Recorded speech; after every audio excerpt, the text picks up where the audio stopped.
তোরা যে কাজগুলো করছিস না একদম ভালো করছিস না বলে দিচ্ছি। এইভাবে আমার হাত পা বেঁধে রেখেছিস, তোদেরকে ছাড়বো না বলে দিচ্ছি। ও মা, তাই নাকি? তোমার কথা শুনে তোমার ভয় পাচ্ছি। ওরে বুড়ি, তুই যা পারার করে নিস। আমার নাতু জানতে পারুক, তোদেরকে একদম তিল তিল করে মারবে, মনে রাখিস। কি বললি বুড়ি, তুই কি বললি? এই ছোট মাল, তুই যত নষ্টের গোড়া। আর একটা উল্টোপাল্টা কথা বল, এখনই কিন্তু আমার রাগ মাথায় উঠে গেছে বলে দিচ্ছি। খাস করে যে কামড়ায় ধরবো, ওই কুকুরের ইনজেকশন লাগাও, বাঁচতে পারবি না বুড়ি বলে দিচ্ছি।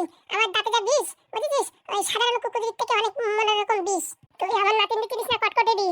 ও একবার যদি জানতে পারে না যে তোরা আমাদের ধরে রাখিস, হ্যাঁ দেখবি যে করেই হোক তোদের এখান থেকে আমাদের ছাড়াই নিয়ে যাবে। আগের বার কিরকম তুত্তুর করে ছাড়িয়ে দিয়ে কি হয়েছিল তোদের, এইবারও যাইয়ে হাত পা ধরে জড়াই গড়াই ছাড়িয়ে দিবি, মনে রাখিস বলে দিচ্ছি আমি। হ্যাঁ, আমার তুই চিনিস না আমি কি জিনিস। তুই একটু জানতে ভুল করেছিস বুড়ি। আমি কি মাল, সে মাল এখনো কি মাল তা পৃথিবীর কেউ এখনো জানতে পারেনি। আর তুই আমারে গরম দিচ্ছিস। হ্যাঁ, আগের বার তো আমার এই পাদুদারে কেসে ফাঁসাই দিছিস, এইবার কারে কেসে ফাঁসাবি? দেখতে থাকবি কার না কারে ফাঁসাবে। আমার নাতুরি চিনিস না, বুঝতে পেরেছিস? ও হচ্ছে একদম জাতকে উঠো। দেখলে বুড়ি, অনেকক্ষণ ধরে তোর কথা সহ্য করছি, বুঝেছিস? এখন আর সহ্য করবো না, কিন্তু গুদুম করে বাড়ি দিয়ে তোর মাথার ঘিলু আলাদা করে দেবো। আরে খালি পাদু ভাইপাটা পারমিশন দিক, আমি আর কেমড়ে নেবো এক্ষুনি। বলছি ভাই, অত উত্তেজিত হওয়ার দরকার নেই। এই বুড়িকে তো আমরা একবারে মারবো না, তিলে তিলে যন্ত্রণা দিয়ে দিয়ে জীবনের থেকে ভিক্ষা চাইবে, সেই অবস্থা করবোই বুড়িদি। এই শালাই যত নষ্টের গোড়া। এই পৃথিবীর বুকে এরকম একটা অপায়া তৈরি করার পিছনে এইরকম মাস্টার মাইন্ডই থাকে। তার জন্য এমন শাস্তি দেবো, জীবন কান্দায় দেবো। আমারে শাস্তি দিবি?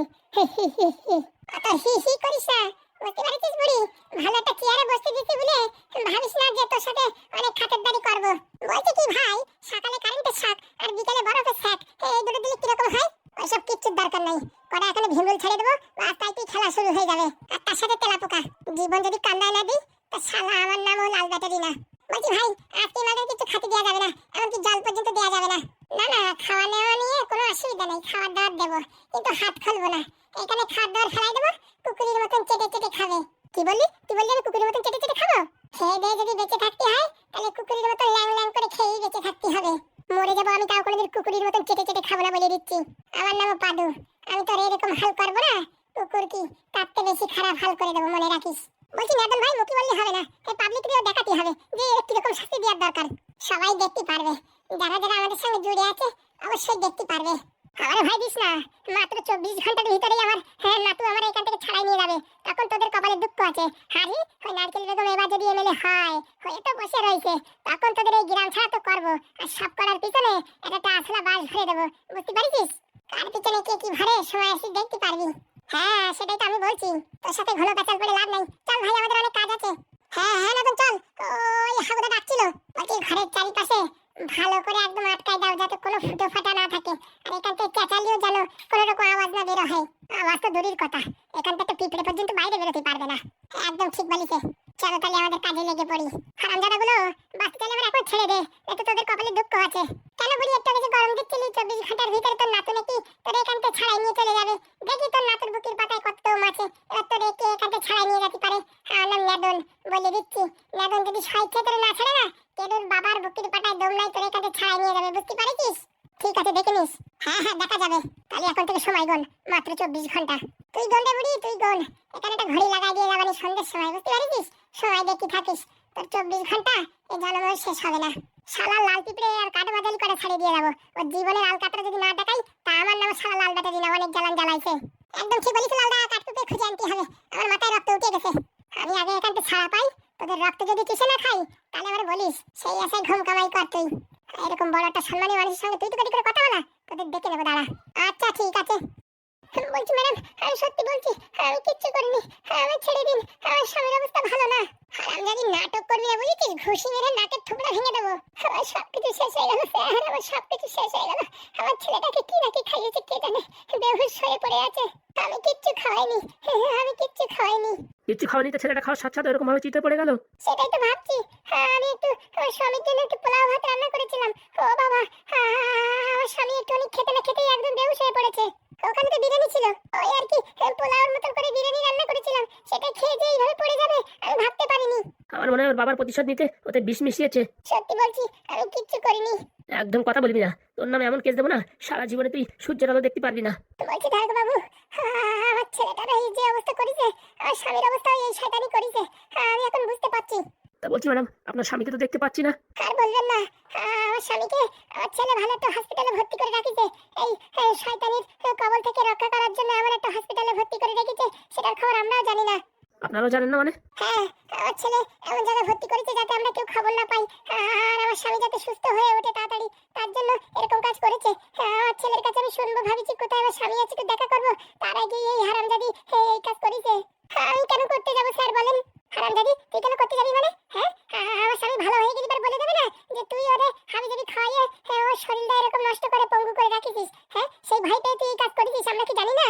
সত্যি করে বল, সত্যি করে বল কি খেয়েছিস? সত্যি বলছি ম্যাডাম, আমি কিচ্ছু খাইনি, আমি কিচ্ছু খাইনি। আমি রান্না করে হাত পা ধুয়ে বাস ঘরে এসে স্বামীকে থালে কটা খেতে দিয়েছি। ও মা, যেই না মুখে দিয়েছে মাথাটা ঝিমঝিম করতে করতে এরকম কাত হয়ে পড়ে গেছে। সেটা এখন টেস্টিং এ পাঠালেই জানা যাবে যে ওর ভিতরে কি আছে। ও টেস্টিং এ দিয়ে কোনো লাভ নেই, ওতে আমার জানা আছে ওর ভিতরে বিষই মিশাইছে। কিন্তু ম্যাডাম, বিষ মেশালে ও তো মারা যেত এতক্ষণে, কিন্তু ও তো প্যারালাইসিসের মতন হয়ে আছে। আমার মনে হয় কোনো কেমিক্যাল রিঅ্যাকশন হয়েছে। তুমি কি করে জানলে কেমিক্যাল রিঅ্যাকশন হয়েছে? না মানে স্যার, ওই কেমিস্ট্রি নিয়ে আমি একটু পড়াশোনা করেছিলাম তো, তাই অনেক কেমিক্যাল দিয়ে হয়তো মানুষের ব্রেনটাকে অকেজো করা যায়, আমার তাই আর কি মনে হলো। কিন্তু স্যার, আমি তো পড়াশোনা বেশি দূর করিনি, আর আমি যতবার পরীক্ষা দিছি বেশিরভাগ জায়গায় ফেল করেছি, এত বেশি একটা মার্ক পাইনি। আমি এসব কি করে বানাবো? সেটা তো একটা কথা, কিন্তু স্যার পয়সা হলে সবকিছু হয়। স্যার, অত কথা না বলে ওকে লকআপে নিয়ে গিয়ে উদম কেলান কেলান। সেটা তো খেলাবই অবশ্যই, কিন্তু আরো কিছু আমাদের তদন্তর দরকার ছিল। আপনার যখন যা তদন্ত করার আপনি তখন এসে তদন্ত করে নিয়ে যাবেন। এখন এই চোখের সামনে থেকে হারামজাদিকে সরান, একে দেখলে আমার শরীরে রক্ত টকবক করে উঠছে, মনে হচ্ছে একে মেরে একদম একে থানথাড়া করে দিই। হাত সাফ করুন ম্যাডাম, আমি আছি। হ্যাঁ, যে তার স্বামীকে, হ্যাঁ, যে একটা মায়ের কোল থেকে একটা বাচ্চাকে কেড়ে নিতে চায়, তাকে এই পৃথিবীর বুকে থাকতে দেওয়া উচিত না। না, আমি আইন নিজে হাতে তুলে নিতে চাই না। আপনারা যা শাস্তি দেবেন তাই দিন। মিথ্যা কথা বলছে, একটু আগে আমারে ওই দরজার লাঠি দিয়ে গুদুম গাদাম করে মাজায় বাড়াইছে। বাড়াইছে তো ঠিকই করেছে, আমি হলে তো তার নাক গুঁতো ভেঙে দিতাম। বলছি বাগি, অত কথা বলো না, ওকে নিয়ে চলো আর উদম মধ্যম কেলন দাও। বলছি স্যার, ওকে গাড়ির ভিতরে পুরবো? হ্যাঁ। আচ্ছা স্যার, চল রে হারামজাদি চল। আমি কিচ্ছু করিনি, আমি ছেড়ে দাও, আমি নির্দোষ। বাঁচতে চালি চল, নয়তো এখানে ছাড় করতে করতে টানতে টানতে তোর মুখ দিয়ে রক্ত বের করে দেবো। তুই আমার চিনিস না, আমার নাম বাঘি। টানবেন না ম্যাডাম, আমি আসছি, আমার পায়ে ব্যথা করছে। হাড়গোড় ভেঙে দাও লকআপে নিয়ে। একদম স্যার। ম্যাডাম আমি নির্দোষ, আমার ছেড়ে দিন ম্যাডাম, আমার ছেড়ে দিন। চল চল, ছেড়ে দিন ম্যাডাম, আমি নির্দোষ ম্যাডাম, আমি নির্দোষ। বলছি ম্যাডাম, আপনি চিন্তা করবেন না, ওকে উদম মধ্যম কেলান দিয়ে ওর মুখ থেকে স্বীকার করিয়ে ওকে যাবজ্জীবন আমি কারাদণ্ডে নির্জিত করিব। বলছি কি, একদম কড়া মতন সাইজটা দেবেন, ওর বাপের থেকে 3 গুণ, আর ওর বাপের সামনেই পেটাবেন। ও নিয়ে চিন্তা করবেন না কি করতে হয় কি না করতে হয়। তা বলছি, হ্যাঁ, আপনার স্বামীর এখনো খোঁজ পাননি ম্যাডাম? না, এখনো খোঁজ পাইনি। আপনি যদি একটু হসপিটালগুলোর খবর নিয়ে খোঁজটা একটু করে দিতেন তাহলে খুব ভালো হতো। দেখো, ওইসব খোঁজ করা তো আমাদের কাজ না, তবু আপনার সাথে অনেক দিনের পরিচয়, এত করে যখন বলছেন তা মোটামুটি চেষ্টা করবানি। দারোগাবাবু, আপনি চেষ্টা করলে সবকিছু হয়, আপনি চেষ্টা করুন, আপনার জল খাবারের ব্যবস্থা আমি করছি। এইসব কথা আগের থেকে বলবা তো, খালি খালি সময় নষ্ট করে কোনো লাভ আছে? আপনি টেনশন করবেন না, বিকালের ভিতরে আপনার স্বামী কোন হসপিটালে আছে আমি পুরো ডিটেলস জানিয়ে দেবো। আচ্ছা, অসংখ্য ধন্যবাদ। আর বলছি, ছেলেটাকে ভালো একটা হসপিটালে নিয়ে যান। এখনই নিয়ে যাবো, এখনই। আপনারা গেলেই নিয়ে যাবো, এতক্ষণ নিয়ে যেতাম, কিন্তু আপনাদের চোখের সামনে দেখবেন বলে ওখানে ওইভাবে রেখে দিয়েছি। না না, আপনার উপর চির ভরসা আছে তো। আর আপনি তো শুনছি নাকি ওই এমএলএ ভোটে জিতেই যাবেন, সেরকম নাকি ভাবতাল চলছে। তাই নাকি? হ্যাঁ, চার দোকানে খবরের কাগজে সেরকমই তো লেখাশোনা দেখা যাচ্ছে। অসংখ্য অসংখ্য ধন্যবাদ আপনাকে। বলছি, ওই জলখাবারের ব্যাপারটা একটু ভুলবেন না, ঠিক আছে? বিকালের ভিতরে আপনার স্বামীর খবর আমি দিচ্ছি। আচ্ছা স্যার, অসংখ্য অসংখ্য ধন্যবাদ। জলখাবারের ব্যাপারটা আগের থেকে বললে শুধু শুধু এত সময় নষ্ট হতো না। ভাগ্যিস নিচির মুখ থেকে বলা লাগেনি, এমনি বুঝতেই পারিছে। বলছি কেমন অভিনয় করলাম? একদম ঝাক্কাস ম্যাডাম, একদম ঝাক্কাস। বলছি কেউ বুঝতে পারেনি তো? কি যে বলেন ম্যাডাম, আমার তো নিজের উপর সন্দেহ হচ্ছিল যে আমি কোন কানে শুনছি। ঠিক তো? 100% কেউ কিচ্ছু ধরতে পারবে না। বলছি ম্যাডাম, এখন দাদাবাবুরে কি করবেন, ছোট দাদাবাবুরে? ওর বাপের জায়গায় ওখানে শোয়াই দাও, বুঝতে পারিছো? আর সকালে বিকেলে করে ওষুধ খাও যাতে ওর জ্ঞান না ফেরে। বলছি, পরে যদি দারোগাবু এসে বলে যে ছেলে কই, একটু হসপিটালে নিয়ে গেছো কিনা, শরীরের পরিবর্তন হয়েছে কিনা, এসব যদি জিজ্ঞেস করে? ও সবাই ম্যানেজ করে নেবো, তুমি টেনশন নিয়ে না। আর মেইন হচ্ছে টাকা, টাকা পয়সা থাকলে না সব কিছু হ্যান্ডেল করা যায়। বলছি ওইদিকে নারকেল বেগমের কি পরিস্থিতি, কি প্রস্তুতি নিচ্ছে, একটু খবর রাখো নাকি? এই তো ম্যাডাম, তাই তো ভাবছিলাম এখন ওইদিকে একটু ঘুরতে ঘুরতে যাই, খবর নেবো যে গ্রাম ঘরে আপনার চর্চা বেশি হচ্ছে নাকি ওই নারকেল বেগমের চর্চা বেশি হচ্ছে। হ্যাঁ, এই খবরটা খুবই নেওয়া দরকার, বুঝতে পারিছো? কারণ কি এর থেকে প্রমাণিত হবে যে ভোটে কে জিতবে কি না জিতবে। আপনি চাপ নেবেন না ম্যাডাম, সব ঠিক হয়ে যাবে।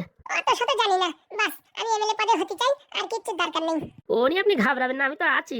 আর আপনি যতক্ষণ জলখাবারের ব্যবস্থা করতে পারবেন ততক্ষণ তো মোটামুটি আপনি পজিশনে আছেন। ও নিয়ে তুমি চিন্তা করো না, টাকা পয়সা যা আছে মোটামুটি হয়ে যাবে। আর যদি না হয় ঘর বাড়ি সব বন্ধক রেখে দেবো, তাতে আবার কি। অনেক টাকা দরকার কিন্তু ম্যাডাম। আরে বাবা, লাস্টে যদি টাকা না হয় তখন ওই এমএলএ নামে চান্দা কেটে ভোটে জিতবো। তার কথাটা ঠিক বলেছেন, লোকে সিম্পিতি হয়ে ভোট এমনি দিয়ে দেবে, টাকা পয়সা নেবেও না। যাও যাও, খাওয়ার জন্য হাত পা ধুয়ে এসো, আমি ভাত বাড়ছি দেখি। না ম্যাডাম, এখন খাবো না, একটু আগে ওই মোড়ের দোকানতে এই পরোটা খেয়েছি তো, পেটটা ভরা ভরা আছে। ঠিক আছে, তুমি না খাবা না খাবা, আমি খেয়ে নিই। আচ্ছা ম্যাডাম, এই মরণ, এখন খেয়ে নিলে ভালো হতো। ম্যাডাম যখন খাচ্ছে তাহলে আর এতে কোনো কিছু মেশানো নেই। বলছি ম্যাডাম, অল্প করে খেয়ে নিতাম, আপনি এত করে বলেছেন, না খেলে এটা অসম্মান করা হয়, আপনি আবার খারাপ ভাববেন। না না, পরে খেলে খেয়ে নিও, খারাপ ভাবার কি, পেটের অবস্থা নিয়ে কাজ করতে হবে, তাই কি না? না ম্যাডাম, ওই হাত ধুয়ে আসি। আচ্ছা আসো তাহলে। তুমিও না ভাই, একবার বলি শোনো না, আর কি বলবো। শুনবো কি করে ম্যাডাম, ভয় করে ভয় করে। আপনি নিজের স্বামীদের ছেলেরে ছাড়েন না, আর আমারে কোন দিন সবল দেবেন তার কোনো গ্যারেন্টি আছে? তাড়াতাড়ি আসো। আসি ম্যাডাম, আসি। কি করবো এখন বুঝতে পারছি না, আগে খাওয়া দাওয়া তো করে নি, তারপরে দেখবানি নারকেল বেগমের ওই দিকটা ঘুরলি দেবানি। আর যারা যারা এখনো চ্যানেলটা সাবস্ক্রাইব করনি, ঘপাত করে সাবস্ক্রাইব করে দাও, এখন থেকে রেগুলার ভিডিও আসবে। অনেক ঝামেলার ভিতর দিয়ে কাটিয়ে ওটা, বুঝতে পেরেছো? যত বড় একটা ধক্কল গেছে তোমরা বুঝতে পারবা না, তার জন্য এখন থেকে ভিডিও আসবে, চাপ নিও না। আর তাড়াতাড়ি সাবস্ক্রাইব করে বেল আইকন টিপে দিও, নাকি দেখিস তো আমাদের ম্যাডাম কি ডেঞ্জার, কখন কি করে বসে বলা যায়। ও উকিল বাবু, আসলে কি না? আসি ম্যাডাম, আসি আসি। তাড়াতাড়ি আসো, বিরিয়ানি ঠান্ডা হয়ে যাবে। আসি ম্যাডাম, আসি।